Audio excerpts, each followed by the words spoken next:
Moto Guzzi has been building motorcycles in Italy since 1921. The brainchild of two Italian Air Force pilots and their mechanic, the factory near Lake Como has a long history of successful Grand Prix racing. Today, Guzzi, pronounce it like pizza, is best known for their trademark 90-degree V-twin engine and shaft drive. Unlike most American V-twins, the engine in a Moto Guzzi is mounted transversely. In other words, the crankshaft goes front to rear. Guzzis enjoy a loyal following in America, especially among long-distance riders. But through the years, various corporate owners and a spotty dealer network have kept the Italian Eagle at the fringe of the U.S. market. Today, the company is owned by Piaggio, the people that brought us the Vespa. But that infusion of cash hasn't diluted the spirit of Moto Guzzi, and all their bikes are still powered by the iconic V-twin connected to the rear wheel through a drive shaft. The engines currently available are 750, 1100, and 1200 cc displacement. This bike is the Moto Guzzi Norge 1200. They were released in late 2006, and the factory calls it their Gran Turismo bike for the 21st century. Norge is Italian for Norway, and it commemorates a 1928 bike that rode from Italy to Lapland, 4,000 miles.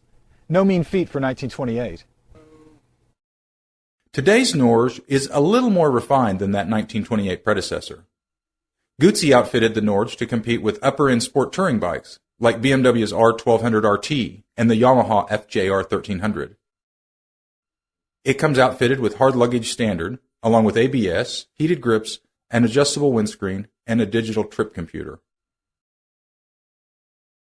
Brookside Motorcycle Company, the authorized Moto Guzzi dealer in Tulsa, loaned us the keys so we could take the Norge out for a Sunday ride. We headed north to Osage County so we could hit some open road, wide sweepers, and twisties. The V-twin produces 95 horses at the crank. The motor is smooth down low, but emits some vibes at higher revs. On the dyno, it's putting out 50 foot-pounds of grunt at a mere 2,500 RPM. A dry clutch connects the power to a silky 6-speed gearbox. The shaft drive is housed in a single-sided swing arm. Once all this sets you in motion, you've got 320mm Brembos up front to slow you back down. Anti-lock brakes are standard.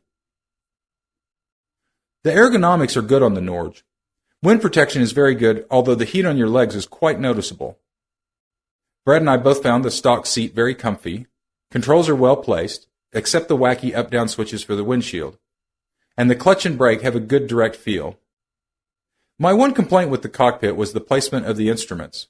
They're too low for me. Checking your speed isn't just a glance away, it requires looking down. The gauges are also angled at your crotch, which makes seeing some of the digital wizardry on the LCD impossible. The ride was stiffer than I expected. Maybe that's the difference between touring and turismo, I don't know. It's worth mentioning we were riding solo. The rear suspension would probably be happier with loaded bags and a passenger.